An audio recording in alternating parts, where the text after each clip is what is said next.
16 years after its original release and roughly 8 years after its predecessor's remake, for better or for worse, whether you like it or not, Yakuza Kiwami 3 has finally been announced, the highly anticipated, or hotly contested, depending on who you are, remake of 2009's Yakuza 3, or Like a Dragon 3, you know the deal. Of course, being a big fan of Yakuza 3 myself, I've pretty much always been squarely in the camp of not wanting a remake in the first place, just because of what remakes in this franchise have meant for their original game's preservation, the rushed and questionable nature of said remakes, and simply for the reason that I never felt Yakuza 3 needed one. But in fairness, remakes are the it thing right now. I mean, there's really no question about the demand, and so I figured that Yakuza Kiwami 3 was inevitable, albeit likely not something I'd have much to say about. I was, of course, proven wrong on that last assumption pretty much right away.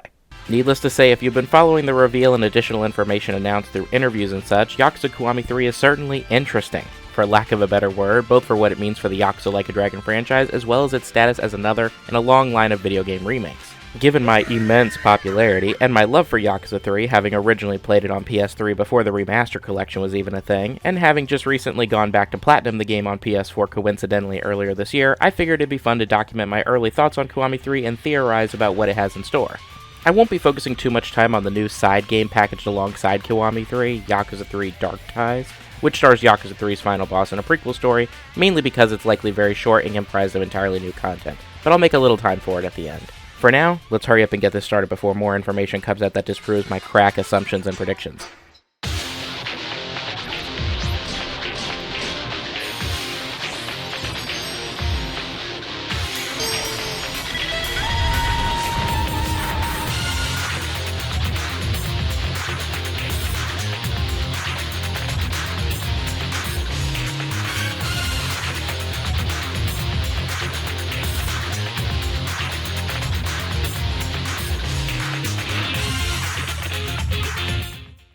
For some reason or another, I feel obligated to explain my stance on remakes as a whole before we get started, at the very least to set some expectations.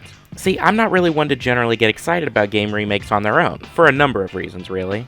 Just like you can enjoy an old movie, old TV shows, and old books, I get a lot of enjoyment out of playing older games and respecting the context in which they were conceived, appreciating games as art and all that. Now, Yakuza 3 only came out in 2009, which was 16 years ago, and for someone born in 2012, like most modern Yakuza fans, that can feel like an inconceivably long time ago. But plenty of timeless games came out that year that still hold up, even visually. Games like Uncharted 2, Arkham Asylum, Final Fantasy XIII, and Ratchet & Clank: A Crack in Time, just to name a few, and these last two are still the best looking games in their respective franchises, at least in my opinion.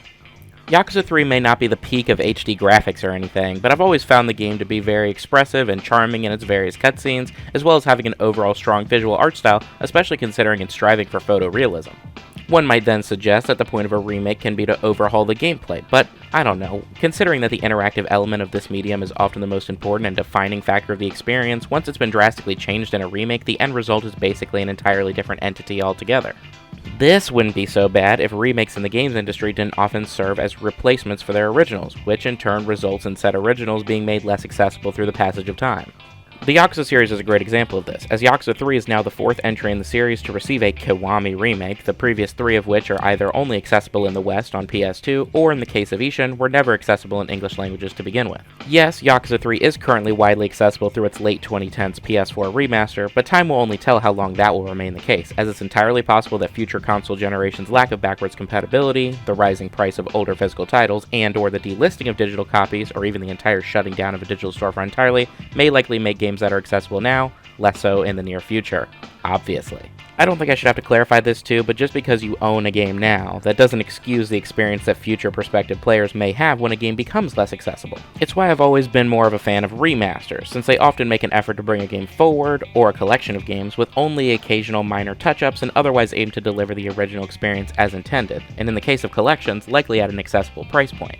A great example would be the Kingdom Hearts collections, which justify their affordable price by giving a handful of games in one package, with upgrades like higher frame rate and shinier resolution. That's not to say that these are always perfectly faithful, new glitches pop up in these types of collections and remasters all the time, but on the whole, I'd rather have this than a game with the same title as a classic, but otherwise completely different story, music, and gameplay. At that point, they could just make an entirely original game, but I digress. In fairness though, some remakes actually do function similar to remasters, where the graphics and engine are completely overhauled, but aspects like the story and gameplay are largely maintained. It's why I don't get too worked up about the Spyro Reignited trilogy or the Crash Bandicoot Insane trilogy. Though, I mean, it is still a bummer that, like other remakes, the original titles are just trapped on PS1 and the PS3 store, I guess. Hey, I don't know when the last time you checked out the PS3 store was, but I promise you it has seen better days, so don't expect that to be around forever. But okay, I'm not trying to ramble on about this almost unrelated topic forever. I just wanted to give context for the biases I have going in and at least try to squash some of the common counters remake comparisons get. The point is that the argument that an original title will always be around is flimsy at best the more time passes, and regardless of the quality of, say, Kiwami 3, it will act as a replacement for many series newcomers going forward. But alright, I've done enough rambling on about remakes and remasters and reignitions to the point where I think we're all probably going a little insane. So let's get back onto the topic of Yakuza Kiwami 3. Now, I don't think it's really necessary to analyze the Kiwami 3 story trailer in painstaking detail frame by frame or anything. The portion dedicated to the remake side of this package is essentially just 3 minutes of cutscenes, with the combat and side activity information featured in a second trailer that we'll touch on separately. However, there is still a lot to glean from this first trailer. After all, for many, the most obvious detail players will see first and foremost is what a world of graphical difference there is between a shiny new remake and its old, crusty, outdated original through aspects like environmental detail, lighting, animations, and models. Unfortunately, in all these respects, the initial trailer fails to convey much improvement or really significant difference at all, at least to me. Now, the models are a whole can of worms that we'll need to dedicate a decent amount of time to, so let's rapid fire the other 3 details first. When it comes to graphical fidelity in general, mainly the environmental detail, Kiwami 3 just doesn't really look that particularly different from the original, honestly. Don't get me wrong, the resolution is significantly noticeably better, even more so than Yakuza 3 Remastered on PS4, but compared to Kiwami 1 and Kiwami 2, which were late PS3, early PS4 remakes of PS2 games, the opportunity for improvement seemingly wasn't there, or at least the development team weren't particularly interested in doing so. Looking at these comparisons, you can clearly make out the same objects and details in a given scene pretty equally between remake and original, many of which are still either using the same texture or model. I guess the problem is that Yakuza 3 was already HD era photorealistic, so unlike something like Ratchet & Clank, they can't just throw an extra 1,000 spaceships into the background and brag about the leap in hardware capabilities. What's especially strange, though, is that upon comparing scenes between original and remake, you start to notice that some background fixtures and textures actually look more detailed in the original, and there even being some cases where specific elements are missing entirely in the remake. You know something weird is going on because a room will be recreated meticulously piece by piece except for like 1 or 2 large details inexplicably absent, fixtures you know they wouldn't just miss out of nowhere, or textures just replaced with a flat color. This puts the overall visual change much more on par with a remaster, just with some weird omissions, but this is really just a slice of the presentation pie. Moving over to lighting, which I'll admit I'm not an expert on, we've got weird minor issues cropping up as well. Similar to the last release in the series, like a Dragon Pyre Yakuza, the footage we've seen so far does indicate a continued issue with bloom transitioning between light and dark areas, as well as distracting lighting differences inches apart from each other. On the flip side, while we only get 1 or 2 scenes at night, I'm sad to say, it just looks bad. You can hardly see the characters walking up to Kiryu in this alleyway, and not in an intentional or mysterious way, as the characters fail to pop from the background, despite this scene actually taking place in a much more open alley than the original. I don't think this is noir, it's just too dark, literally, but maybe I'm a big clown for wanting to actually see what's going on. With this only being a preview, the only other lighting-related issue I noticed was the aggressive orange filter on scenes in the evenings.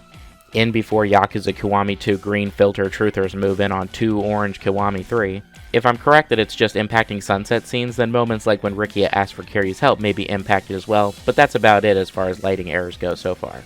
Next, let's check in on general animations, which are probably among the most noticeable and egregious visual changes. Now, it's no secret that the Kiwami games are made on the cheap and heavily rely on rigging new models to old animations in pretty much every cutscene.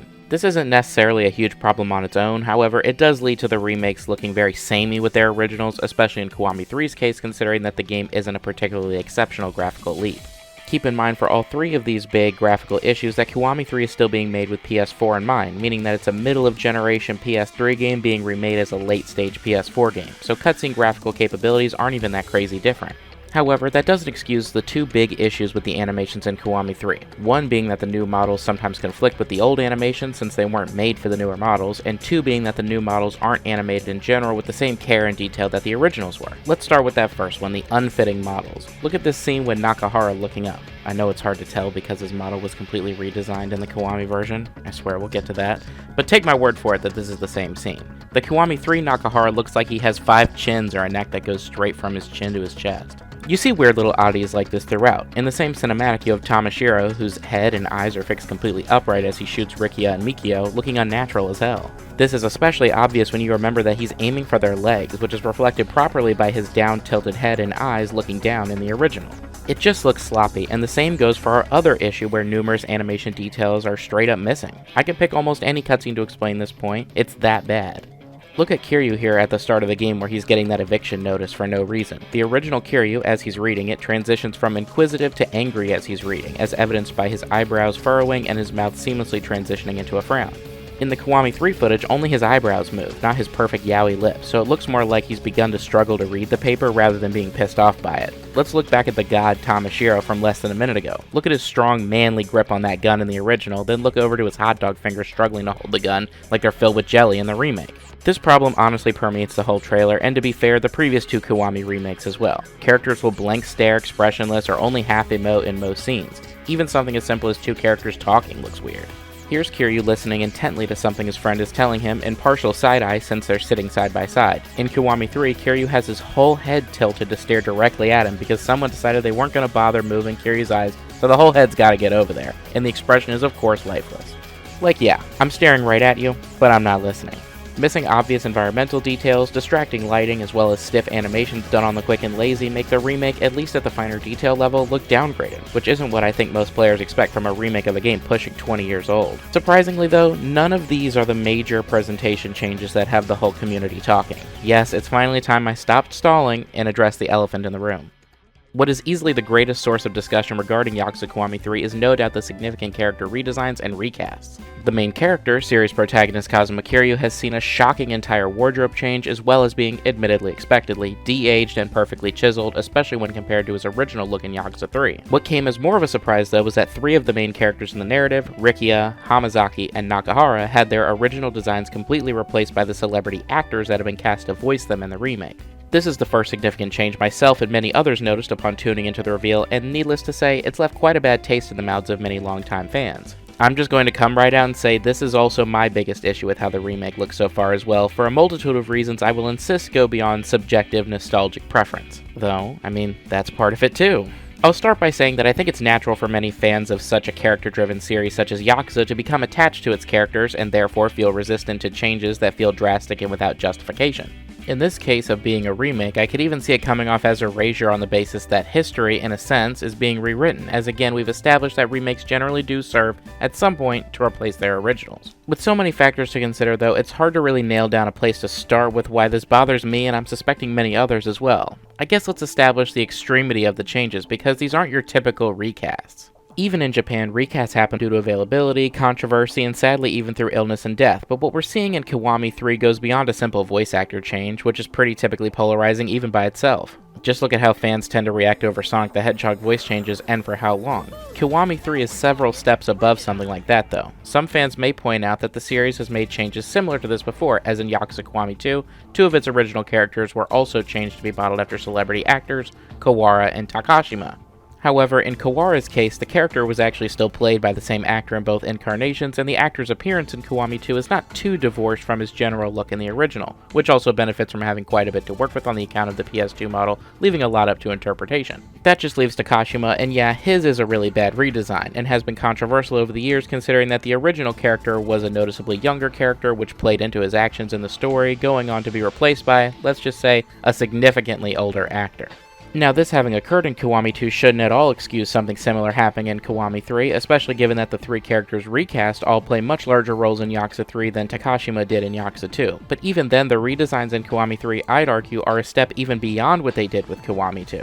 Kawara and Takashima may have had their faces and hair modeled off their respective actors, but unlike Kiwami 3, the two still maintained their outfits at least. The redesigns in Yakuza Kiwami 3 are 100% undeniably unrecognizable compared to their originals, head to toe, which brings up the obvious topic of character design intention. Comparing the designs of our first redesigned character, Rikia, who is also essentially the second most prominent character in Yakuza 3 right behind Kiryu, illustrates the issue here perfectly. In the original, Rikia is quite an eye-catching character with his non-traditional hair, bright orange shirt, and overall young-looking facial features. Haha, spot the main character aside, there's a reason characters are designed that way.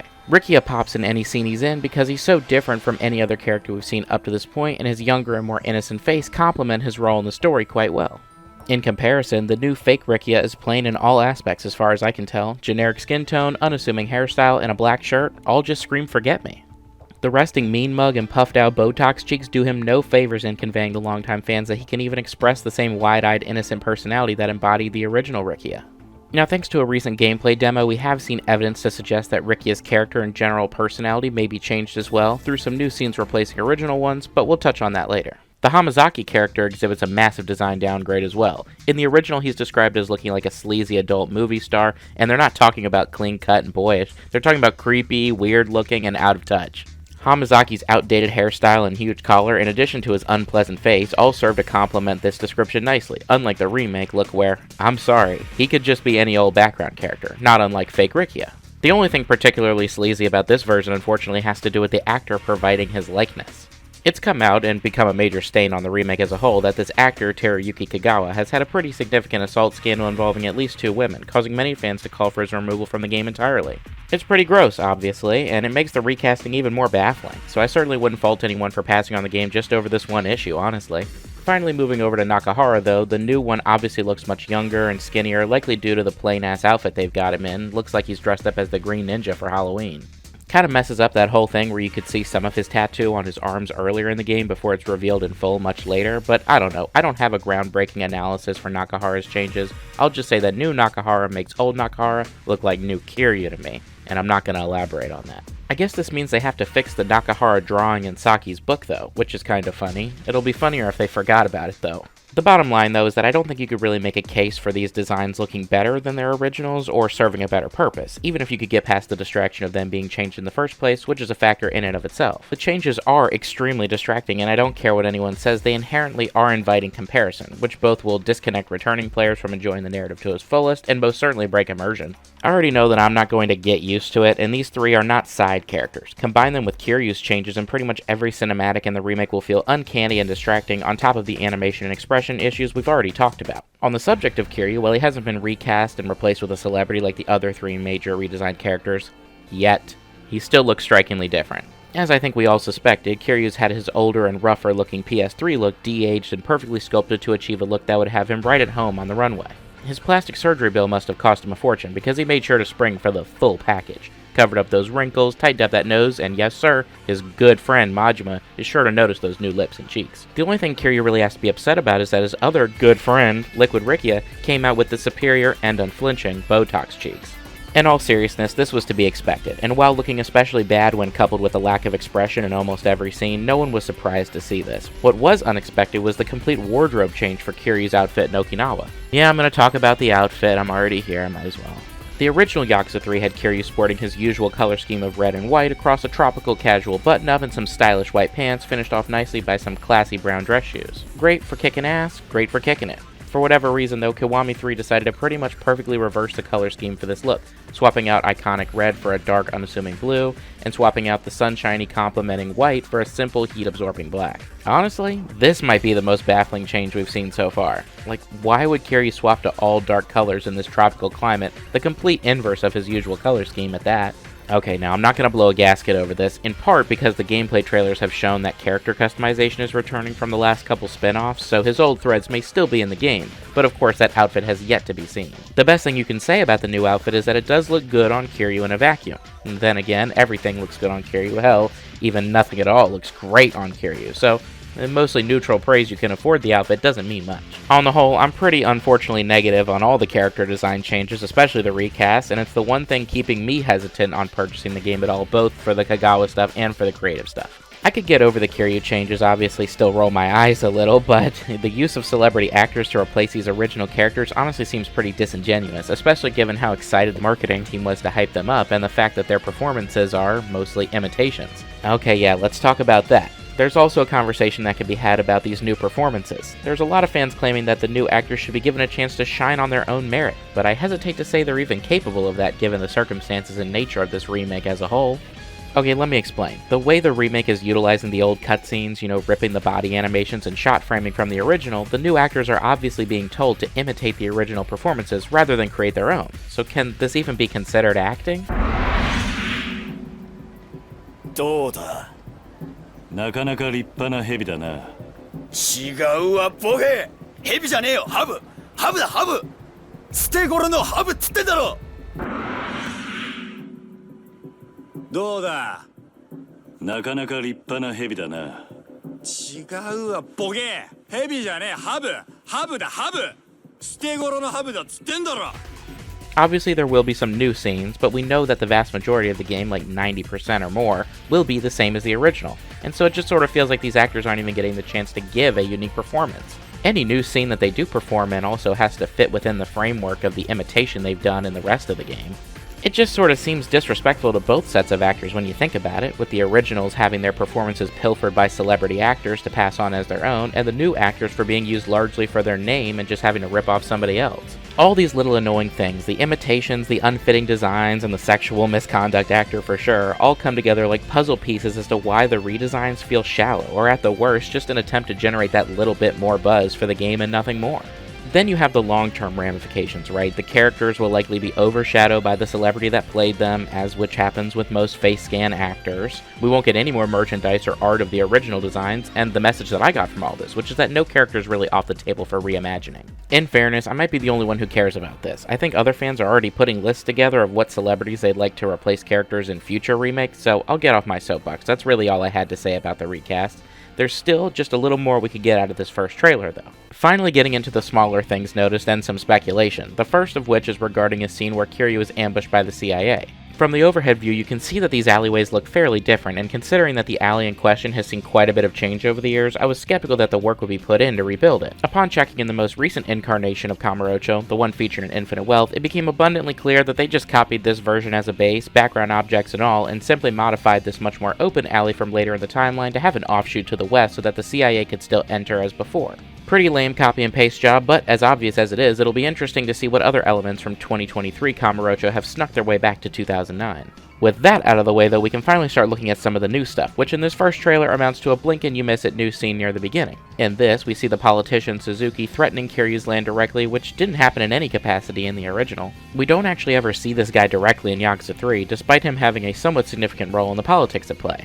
My strong suspicion is that this new scene will take place near the very start of Chapter 2, provided the original timeline of events from Yakuza 3 is still utilized. See, in the original, the prologue takes place right at the start of the main conflict, in early 2009, but Chapter 1 goes all the way to just a few months after Yakuza 2 in order to establish where all of its characters ended up.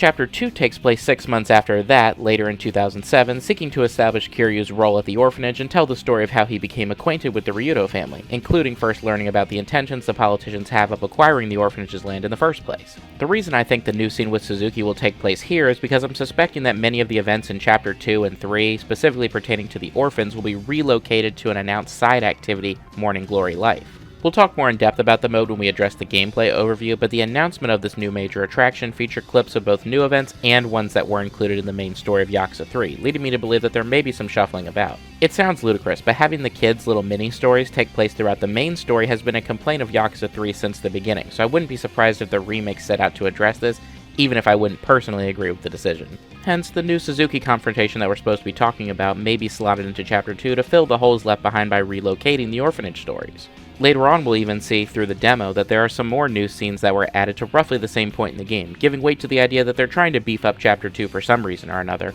Otherwise, though, I'm not really sure why they'd add such a scene with Suzuki, given that in the original he's revealed to be more subtly using the Tamashiro family to threaten residents so that he can stay squeaky clean, contrary to him directly demanding land deeds himself.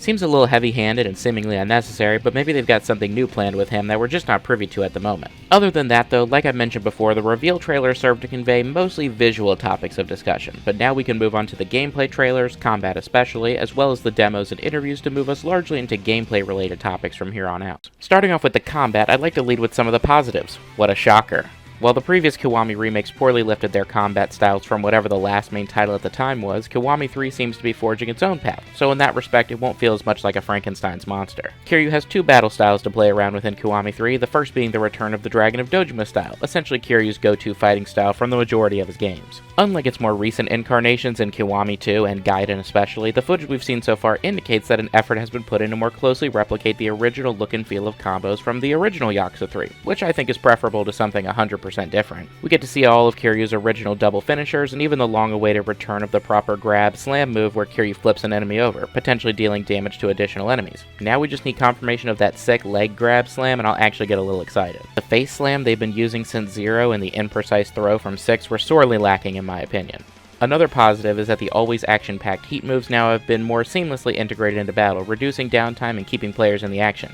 Can't argue with that. The only really annoying thing I've noticed in the heat of battle was that, much like Gaiden, grab finishers appear to be extreme heat mode exclusive, something that the original did not feel the need to restrict. This is likely a result of Kiwami 3 carrying over the same gimped heat bar from Gaiden and Pirate Yakuza, rather than the original longer and more flexible bar from the first 5 games and the previous Kiwamis. Moving over though to the all-new second combat style, we have Ryukyu style, which apparently focuses on the use of a wide variety of weapons. Being brand new, I'm less confident making any sweeping assumptions before I have the chance to try it, but I do have some minor reservations. My biggest concern is probably about progression, and the possibility that the various weapons will be accompanied by an upgrade or crafting system similar to something like what Ishin had or one of the RPGs. If so, I could see that deterring players from investing in the new style depending on how grindy that process ends up being. It also seems unclear to me how combos work when switching between weapons and how many of the 8 you can have equipped at once. Could be cool, like Devil May Cry weapon switching, or could be underwhelming, like regular Yakuza weapon switching. I'm hesitant to really give the developers any benefit of the doubt on this one after Gaiden really failed to make any of the Agent Styles gadgets work well with regular combos, but I guess we'll just have to see. Sadly, when it comes to progression, we've already got the confirmation that the terrible upgrade system from Gaiden and Pirate Yakuza has returned. The usual disappointments, of course, 2 currencies to force every playthrough to engage with side content, and pointless incremental health and attack upgrades. Just really bites, and a little surprising how a complaint of the original Yakuza 3 was that it took so long for the combat to get fun, so a forced side content currency in the remake to further slow progression seems poorly considered. All in all, a mixed bag with some steps forward and some steps back. Coming away from the combat breakdown, let's take a look at the orphanage side content that I mentioned before, which in the trailer boasts the addition of being able to experience daily life there. We get to see a farming system and cooking minigame very reminiscent of similar offerings from Pirate Yakuza, likely copied and pasted, as well as fishing and bug catching that seems to be lifted, albeit tweaked, from Infinite Welt's Dondoko Island. Obviously, the most promising thing mentioned is the new orphanage-related sub-stories, and while we do see a couple of new scenes, the one featuring Izumi seems incredibly similar to her main story event in Chapter 4, which is again what leads me to believe that some of these stories will be relocated content from the main game. Naturally, I'm a little mixed on that potentially being the case, since I think the orphanage stories are important to Yakuza 3's narrative themes of change for Kiryu, but I recognize that I'm in the minority on thinking they should remain mandatory content. The only other thing I noticed was that, at one point, we see that the orphanage has cows in the backyard, which I think we can all agree is a stretch given Kiryu's in-universe financial situation. Moving over to the last major thing presented in the overview stream, we were shown a biker gang side activity in which Kiryu recruits and manages a largely woman's biker club. I immediately assumed this was lifted straight from Lost Judgment since I recalled it having a biker side mode within the school stories, but I actually never got around to trying it in the game myself. Please forgive me, Lost Judgment lost between 2 equally anticipated games and I haven't got back around to cleaning up all of its side content yet. From what I've seen though, the biker mode in Kiwami 3 seems less like a straight ripoff of the one in Lost Judgment and more like a mashup between it and the pirate recruitment and battles in Pirate Yakuza. In which case, perhaps the combination of these 2 game modes may serve to strengthen Kiwami 3's interpretation, but we've seen so little of it, it's tough to say. Moving our attention over to the showcased gameplay demo, we've got the last major footage we've seen so far of Kiwami 3, which has been floating around with several gaming news outlets. Like the general overview trailer, there's similarly a lot of small details with large implications and information. The demo takes place in Chapter 2 when Kiryu first meets the Ryudo family, and while most playthroughs largely feature combat and random encounters, both some side content and some story events are shown in greater detail than we've seen elsewhere. To start, I have to address something all-encompassing, that being the Ryukyu district size as a whole. The map of the area shown in the demo disturbingly indicates that a fairly sizable portion of the northwest area has been cut.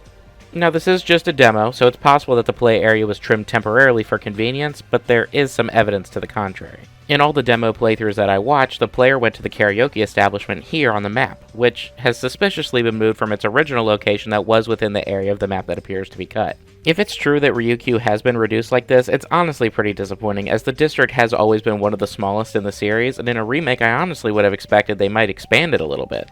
It just adds to the cheapness and overall inferiority of this remake compared to the original. And no, this whole area did not go underutilized in the original. The Tamashiro office is over here, as well as karaoke, both hostess establishments, several chases and revelations, as well as other general story and sub-story moments. Kageyama's weapon shop is also over here. I wonder if he'll have anything to do with the Ryukyu combat style. Regardless, jumping back over to karaoke, the activity is a fan favorite and frequent stop amongst the demo's players, but I'm a little underwhelmed by its offerings this go-around. Other than Haruka's song, none of the original songs seem to have returned from Yakuza 3, even Kiryu's first ever song, Kamurocho Lullaby. I could understand, if still a little lame, that the hostess songs would be removed, but not including Kiryu's first song in a remake of the game that introduced the iconic karaoke minigame in the first place seems like a huge miss. Instead, it's just the usual suspects like Baka Mitai and Tonight appearing for the 10th time in a row, but even I could never say anything bad about Machine Gun Kiss. I will, of course, be mourning the omission of Saturday Night Lovers and Where Has Your Touch Gone? Lost bangers, but never forgotten. Lastly, among the major points of gameplay interest, we have the previously mentioned character customization. Not too much more to really say about this, just again, we're not seeing yet the option to sport Kiryu's original Yakuza 3 outfit, which is disturbing, but since we don't see much, it's hard to pass any judgment other than character customization in general being a welcome feature to mess around with. I, however, cannot account for the tastes of those who have already gotten their hands on the demo. On an even more minor level, we do see the Segway and seemingly Alola links returning from Infinite Wealth, and while I question their practicality given how much smaller Ryukyu and even Kamurocho are compared to Hawaii, I guess the copy-paste work is largely harmless in this case. That just leaves us with the story content shown off in the demo, and we have two major points of interest. One pretty verbatim returning event, and one entirely new one that I'm surprised I haven't seen more people talk about the implications of. Let's start simple and look at the Liquid Rikia fight placed at the very start of the demo. Likely exclusively in the demo, the fight is used as a tutorial for combat styles, so we don't get to see too much. There was some fear that cutscenes from the original were replaced with text boxes, but screenshots from press releases seem to indicate that it's just demo simplicity to quicken the pace, though honestly, the less I see of this fake Rikia, the better. What's really of interest is the completely new scenario placed at the end of the demo that seemingly replaces or reinterprets character moments from the original, which could be early confirmation that this incarnation of Rikia will be very different from the one in the original beyond just the complete redesign that we talked about earlier. In both the original and the demo, Rikia offers to take Kiryu to meet the Ryudo family patriarch to discuss the eviction threats, but things quickly diverge when they reach the marketplace. In the original, Rikia and Kiryu quickly make their way through the market, but are interrupted a few times by the locals wanting to chat with Rikia. These exchanges have the locals embarrass Rikia by treating him and Mikio like kids and overall convey the message to Kiryu, and in turn the player, just how small-time and different in general the Ryudo family is from what we've typically seen of Yakuza organizations in the series up to this point. Rikia tries to act tough for Kiryu but ends up coming off dorky instead, clearly inexperienced in real organized crime and clear setup for how out of his element Rikia will be later in the game when faced with intense situations. The Kiwami version plays out completely differently, however, as upon arriving at the market entrance, Rikia is approached by a local in a panic, begging for Rikia to save them from violent members of a rival family. There's no hint of doubt from the man that Rikia can handle this, despite being told later that the men are over 10 in numbers and strapped, which is basically the opposite perception expressed by the locals in the original. Calm and collected this time, Liquid Rikia assures the man that he'll resolve the situation and charges further in, only to find that the indoor area has been trashed and a hostage has been taken. It's only once he finds out from the woman the number of assailants and that they're armed, he hesitates to act alone, which I think is pretty reasonable. I'm not sure why the lady urges Rikia to go in alone while her husband is held at gunpoint. Like, is it the obvious fear that they'll shoot him? The over-the-top nature of the situation moves things out of the usual subdued intimidation the Yakuza is known for, and I would think puts them right in policeable territory, taking hostages, destroying the local food line, and whatnot. I don't know, the game treats this hesitation by Rikia, though, as a flaw of inaction, and thus Kiryu takes charge intending to save the hostage himself.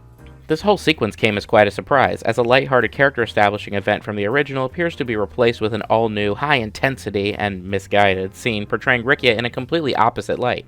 This seems to heavily imply that, from the start, not only does Rikia look and sound and dress completely differently, but his personality and established character will also be completely new, at which point I'm left wondering why they even bothered to keep the name. That, and I guess likely his physical placement in the story, may be the only things they have in common, but even then, if they're willing to rewrite and recontextualize him to this degree, what other changes perhaps significant could they have planned?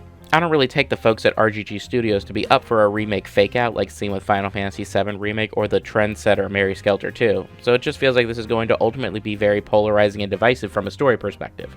It again begs the question, why do a remake if they don't want to engage with the original material?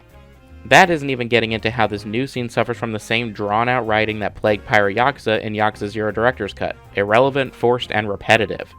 It's obvious that any new added dialogue is going to fit atrociously with the existing lines. With all the major stuff out of the way, I think the last thing we really need to cover at this point is information revealed in interviews and articles, as well as spotlight some yet-to-be-seen inclusions. Many features from the original Yakuza 3 are still MIA, and some are already being deconfirmed, so I figured we'd lump all these together and fire off some last-minute predictions.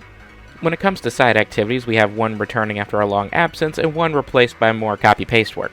Bowling has made its long-awaited and triumphant return, while the outdoor golf course from Yakuza 3 has seemingly been replaced with the recent indoor golf center. Pretty lame on the golf side, obviously, as doing 9 holes at a country club is far more visually and technically stimulating than the batting cages-esque version. Obviously not extremely consequential, what ended up being more upsetting to many fans was the confirmation that Revelations will not be in Kiwami 3, as mentioned by series producer Hiroyuki Sakamoto in an interview. For those who don't know or don't remember, Revelations were this exploration mechanic introduced in Yakuza 3 that essentially provided a unique and charming way to learn new moves for battle. Kiryu, as well as the other protagonists in Yakuzas 4 and 5, could find strange events occurring throughout the world, and by writing about it in their blog or by producing a professional-level wood sculpture, for example, would result in a character's inspiration to incorporate what they saw into brutal combat. The footage on screen is speaking for itself better than I ever could, as these optional, often hilarious scenes were always great in providing a laugh while also broadening the scope of the world by showing the wacky hijinks that bystanders can get up to. It was introduced by the always lovable and charismatic foreigner Mac, who went on to appear alongside the Revelations mechanic as a tutorial and hint system throughout the series entries on PS3. While Revelations haven't been utilized in its original incarnation since Yakuza 5, later entries in the series like Yakuza 0, and even as recently as the last mainline entry, Infinite Wealth, have called back to the mechanic blatantly by having characters similarly gain fighting inspiration by watching or experiencing random happenings in the world. What a creative and rewarding way to develop your character while also promoting exploration. When it was first introduced, you can bet I was grinning ear to ear, and I would have loved to see Revelations return in a remake, maybe getting some new ones, or perhaps improving on the concept in some way, but for whatever reason it seems to be another memorable activity cut wholesale.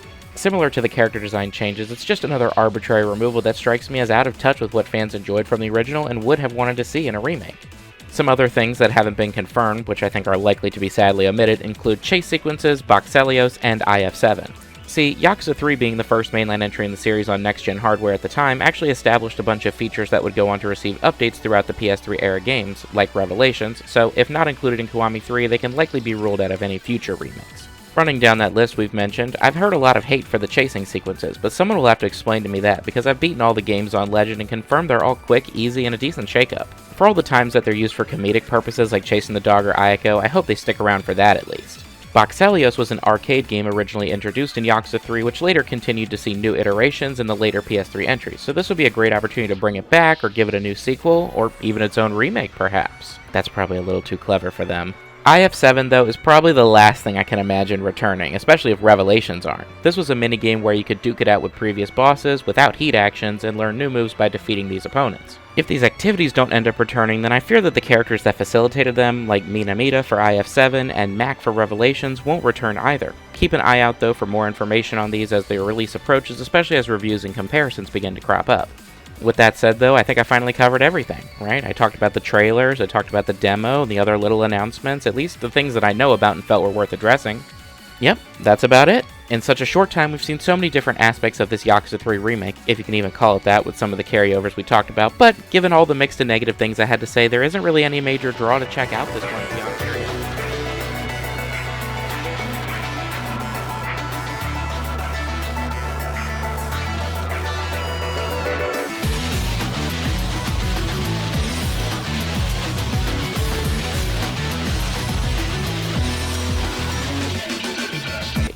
Yakuza Kiwami 3 Dark Ties, the new expansion spotlighting Yakuza 3's fan favorite final boss, Mine. Allegedly close to the length of Gaiden, which minus busy work padding was about 5 to 10 hours worth of substantial content. I mentioned way back at the very start that I wasn't too interested in analyzing or speculating on this part of the package, mainly since it was completely new and thus I'd rather just be surprised should I get around to playing it. I could definitely understand the hype surrounding it though. It has a ton of potential just based on what we've already seen. Mine's combat style looks brutal and incredibly fun to mess around with its extreme heat devil trigger equivalent seeming more precise and therefore more compelling than Kiryu's. Story-wise, it can really go either way. Mine is this complex character that, throughout his fairly brief exposure in Yakuza 3, goes from distant and calculating, to ruthless and downright evil, to finally completely emotionally unstable. So while there's a lot to work with when it comes to a prequel character exploration, there's also a lot to get lost in the shuffle. I'm not really holding my breath that suddenly the writers will really understand Mine and have something compelling to say about him when the most recent entries in the series, like Infinite Wealth and Pyro Yakuza, haven't been able to really do so for its main characters like Kiryu, Ichiban, and Majima. What we've seen from new scenes added to Kiwami 3 doesn't inspire much hope from a general writing perspective either. I guess anything's possible, but I'm okay waiting and seeing how things play out. With everything we've looked at today, I guess to me at least, Kiwami 3 feels like a remake begrudgingly, in the sense that it doesn't want to try to remake anything actually memorable or in need of improvement from the original, in addition to not really having any respect for even positively received elements like the story and characters. Largely, the aspects that are actually from Yakuza 3 are poorly ripped from the original, like shot framing, animations, and environments, littered with more technical issues and distractions than the most embarrassing straight ports or remasters out there. Then you have most of the new offerings being closely adapted from or being copy-pasted on the whole from several other titles in the series. The way I see it, it's longtime fans that get the most shortchanged by all this, because it's them that have an attachment to the original Yakuza 3 and wanted to see its memorable cast and events updated for modern hardware, and it's them that are also likely to be tired of the same karaoke songs and other side content offerings. Instead, it's more of the same, more of the exact same, I should say, on the gameplay side, and superficial changes and noticeable downgrades on the cinematic side, without any actual remade content or improvements to justify being called a remake. I've seen it thrown around in interviews and in defense for the changes that Kiwami 3 can be whatever it wants because it needs to justify its own existence and not be just the same old Yakuza 3. And hey, I agree with that, but being that it's actually just clearly some monstrous amalgamation of the original and a metric ton of content from several other recent games in the series, I'm not sure Kiwami 3 is capable of having its own identity in the first place. I don't want there to be any confusion. It's due to all these various disappointing factors that I'm refraining from buying the product at this time, which in a sense is a good thing, considering the Kagawa stuff would have made me hesitant anyway, even if the game was looking sound from all sides. It's honestly really interesting that this remake is launching with 3 remastered still available for purchase, since while it isn't a perfect remaster or a perfect game in the first place, it still stands tall as a more affordable, more faithful, and likely more unique game, especially for those who have already played the last few recently released titles in the series. It should really come at no surprise then that I'm choosing to recommend just playing that in place of the remake, again based on what we've seen so far. Even though I established that I'm not big on remakes, it's still kind of sad to realize that there can exist 3 different Western versions of a game that I like quite a bit, yet all have their various downsides. The original PS3 release has a weird translation and tons of censored/cut content, and the remaster has issues due to the frame rate bump, causing certain moves to work counter to the original intention. In theory, right, a remake or new remaster could be the opportunity to iron out all issues and add something new, like the interesting Ryukyu style or Dark Ties expansion, but as we've discussed, the low-effort, minimalist approach Kiwami 3 is taking leaves even more significant shortcomings than any other version, at least in my opinion.